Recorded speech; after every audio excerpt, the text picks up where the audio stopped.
नमस्कार दोस्तों। आस्तीन का सांप, ये मुहावरा आपने जरूर सुना होगा। इसका मतलब ये हुआ कि ऐसा एक व्यक्ति जो कि आपका दोस्त बनकर आता है, जिसे आप अपना मानते हैं, जिसके साथ आप खाते पीते बातचीत करते हैं, अपने दिल की बात शेयर करते हैं, जब ऐसा ही व्यक्ति आपकी पीठ पर छुरा घूम दे, आपको धोखा दे दे, तब उस व्यक्ति को कहा जाता है आस्तीन का सांप। अब यदि भारत के कॉन्टेक्स्ट में हमें कोई लिस्ट बनानी हो, तो उस लिस्ट में जिसमें आस्तीन के सांप आते हों, उसमें बॉलीवुड से जुड़े हुए बहुत सारे लोग आ जाएंगे और इसी लिस्ट में कांग्रेस से भी जुड़े हुए कई सारे नेता भी आ जाएंगे।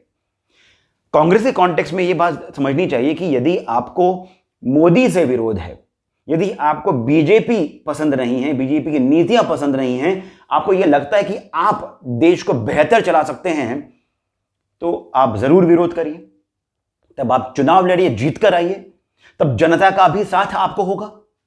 पर मोदी के विरोध में यदि आप भारत विरोधी हो जाएं, भारत तोड़ो यात्रा आप अपनी खुद की निकालें, भारत तोड़ो आंदोलन से यदि आप जुड़ जाएं, तो आपके बारे में क्या कहा जाएगा।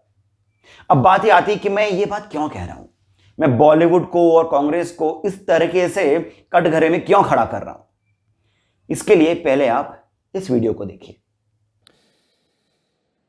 We were, all of us, disturbed and shocked by the 15th film, by the movie Kashmir Files, that felt to us like a propaganda, vulgar movie, inappropriate for an artistic competitive section of such a prestigious film festival. I feel totally comfortable to share openly these feelings here with you on stage, since the spirit that we felt in the festival can surely accept also a critical discussion, which is essential for art and for life. Thanks a lot. ये जो व्यक्ति हैं, इनका नाम है नादाव Lapid. ये Israel के एक फिल्म मेकर हैं। इन्होंने कई सारी फिल्में बनाई हैं, इनकी फिल्मों ने कई सारे अवार्ड भी जीते हैं। ये कुछ दिनों से भारत में थे और ये गोवा में IFFI यानी international film festival of India में ज्यूरी के मेंबर थे, यानी एक जज थे। और ये जो बात कह रहे हैं, ये कश्मीर फाइल्स के बारे में कहा जा रहा है, जो कि इसी फेस्टिवल में दिखाई गई। और कश्मीर फाइल के लिए ये कह रहे हैं कि ये फिल्म एक प्रोपेगेंडा फिल्म है और इसे तो इतने प्रेस्टीजियस फेस्टिवल में शामिल ही नहीं करना चाहिए था। यानी कि ये महाशय कश्मीर फाइल्स को जज कर रहे हैं, वो फिल्म जिसे पूरे भारत ने सराहा है। अब ये व्यक्ति ऐसा कह रहा है, ये तो चलो ठीक है, ठीक इन द सेंस कि ये बाहर का है, इसके बारे में बाद में बात करेंगे। पर पहले ये समझ में आना चाहिए कि जैसे ही ये वीडियो बाहर आया, वैसे ही ट्विटर पर जितने भी लिबरल्स और लेफ्टिस्ट्स और बॉलीवुड के लोग थे, इन सभी के फन खड़े हो गए।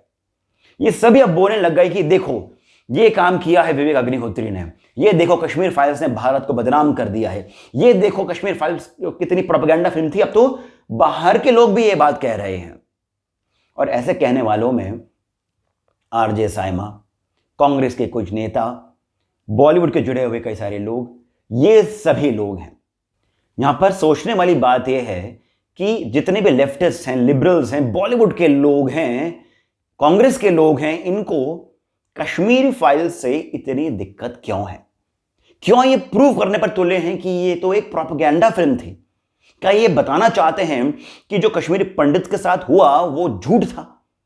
क्या ये बताना चाहते हैं उस फिल्म को जिसे प्रधानमंत्री मोदी ने सराहा, गृह मंत्री अमित शाह ने सराहा, भारत की सभी पूरी की पूरी जनता ने जिसे सराहा, वो फिल्म झूठ है? ऐसा कुछ हुआ ही नहीं था, या यदि हुआ भी था तो उतने बड़े पैमाने पर नहीं हुआ था। ये तो कुछ ही लोगों को मारा था, कुछ लोगों को मारना जस्टिफाइड था इनके हिसाब से। यदि ऐसा नहीं है तो क्यों फिर ये एक ऐसे फ्रिंज आदमी का, मैं नावेद लपिड को फ्रिंज ही कहूंगा, क्योंकि भारत के कॉन्टेक्स्ट में इसका कोई अस्तित्व ही नहीं है, भारत के कॉन्टेक्स्ट में इसका कोई रेलिवेंस ही नहीं है।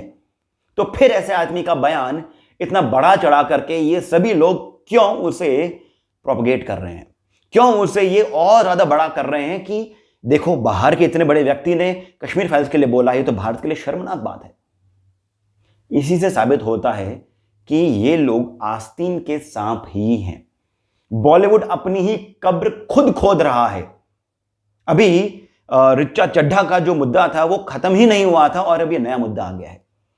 और ये ऋचा चड्ढा के मुद्दे से कहीं ज्यादा बड़ा मुद्दा है, क्योंकि ये एक जेनोसाइड के बारे में है, जिसको यही सभी लोग, कांग्रेस के, बॉलीवुड के लोग, इसके अंदर आम आदमी पार्टी के भी लोग आते हैं, ये सभी लोग उसे नकारना चाहते हैं।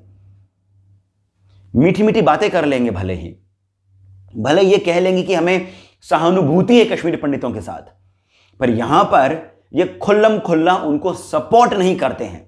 खुल्लम खुल्ला ये नहीं कहते हैं कि वो जेनोसाइड था। वो खुल्लम खुल्ला ये नहीं कहते हैं कि ये इस्लामी आतंकवाद था। कश्मीर में जो हुआ वो अभी भी हो रहा है और ये बंद होना चाहिए। ये सभी बातें ये नहीं कहेंगे, पर ये वेट कर रहे थे कि कोई बाहर का व्यक्ति आए और ऐसी बात कहे, क्योंकि इतने महीनों से इन सभी की बोलती बंद थी। एक कश्मीर फाइल्स आई, एक आरआरआर आई, एक अभी कांतारा आई। ऐसी फिल्में जब सुपर डुपर हिट हो रही हैं, भारत की जनता को अपना इतिहास समझ में आ रहा है, जब नरेंद्र मोदी और उनकी सरकार भारत के लिए काम कर रही है, तब ऐसे लोग कैसे बोल सकते थे? इन्हें मौका चाहिए था कि कोई एक ऐसे व्यक्ति आए और बोले। अब यहां पर एक और बात समझनी जरूरी है कि ऐसे व्यक्ति को लेकर भी क्यों आया गया, कैसे वो ऐसा व्यक्ति जज बन गया। यहां पर इसी फेस्टिवल में भारत के ही मंत्री, युवा नेता अनुराग ठाकुर भी बैठे हुए थे और उन्हीं के सामने इस व्यक्ति ने, लापिड ने, ऐसी बात कही। यह समझ में आता है कि ज्यूरी में कौन कौन होगा उसे मिनिस्टर बैठ करके चेक नहीं करता है। यह काम तो वहां के बाबुओं का है, वहां की जो ब्यूरोक्रेट्स है उनका है, और वो डेफिनेटली हो सकता है कि वो भारत के विरोधी हो या फिर वो कश्मीर फाइल से नफरत करते हो, और ऐसे, या फिर वो इस प्रकार के प्रोपेगेंडिस्ट्स को या इस प्रकार के लेफ्टिस्ट को सपोर्ट करते हो। ये समझ में आता है। परंतु बाद में जब ये स्टेटमेंट इस व्यक्ति ने दे दिया, तो फिर भी अनुराग ठाकुर का कोई विरोध प्रदर्शित क्यों नहीं किया गया? क्यों उनका कोई स्टेटमेंट मीडिया में, प्रेस कॉन्फ्रेंस के थ्रू नहीं आया? यह बहुत ही शर्मनाक बात है बीजेपी के लिए, भारत सरकार के लिए भी। इजराइल का राजदूत नाओर गिलोन यह बात कह रहा है कि जो बात नादाव लापिड ने बोली वो गलत थी, उससे इजरायली सरकार का कोई सरोकार नहीं है। इजरायली सरकार का ये ऐसा सोचना नहीं है। जब वहां का राजदूत खुद ही अपने व्यक्ति के स्टेटमेंट को नकार रहा है, तो फिर भी अनुराग ठाकुर ने अभी तक अपनी बात क्यों नहीं बोली? क्यों उन्होंने ये नहीं बोला कि ऐसे व्यक्ति को हम ब्लैकलिस्ट कर देंगे, इसे हम अगली बार से भारत के किसी भी फेस्टिवल में नहीं बुलाएंगे? दोस्तों, ये बात समझ में आनी चाहिए कि भारत पर आक्रमण केवल चाइना, पाकिस्तान ही नहीं कर रहा। ये सभी लोग जो कांग्रेस में बैठे हैं, आम आदमी पार्टी के जो लोग हैं, जो बॉलीवुड के लोग हैं, लेफ्टिस्ट्स हैं, लिबरल्स हैं, ये सभी भारत के लिए दीमक है, आस्तीन का सांप है। अंदर से भारत को खोखला करते आ रहे हैं दशकों से। ये भारत के विरोध में फिल्में बनाते हैं, किताबें लिखते हैं, बातें करते हैं, भारत के कल्चर को ये नकारते हैं, उसे नीचा दिखाते हैं अपनी फिल्मों के जरिए, अपनी किताबों के जरिए, अपने भाषणों के जरिए। भारत पर जितना भी आक्रमण हुआ उसे ये लोग नकारते हैं। जितनी भी ज्यादतियां भारत पर हुई, कश्मीरी पंडितों के साथ जो हुआ, जो मोपला में हुआ, उसके ऊपर ये लोग चुप ही नहीं रहते बल्कि उसे सपोर्ट करते हैं। ऐसे लोगों को क्या हमें बॉयकॉट नहीं करना चाहिए? ऐसे लोगों को क्या हमें सपोर्ट करना चाहिए? इस बारे में आप खुद ही सोचिए। इसी के साथ मुझे यानी सिद्धार्थ को आप जाने की अनुमति दीजिए। मैं आशा करता हूं कि आप सभी का सहयोग हमें श्री सहयोग के माध्यम से भी मिलता रहेगा। डिटेल्स डिस्क्रिप्शन में दिए गए हैं। धन्यवाद। A DC where stories begin.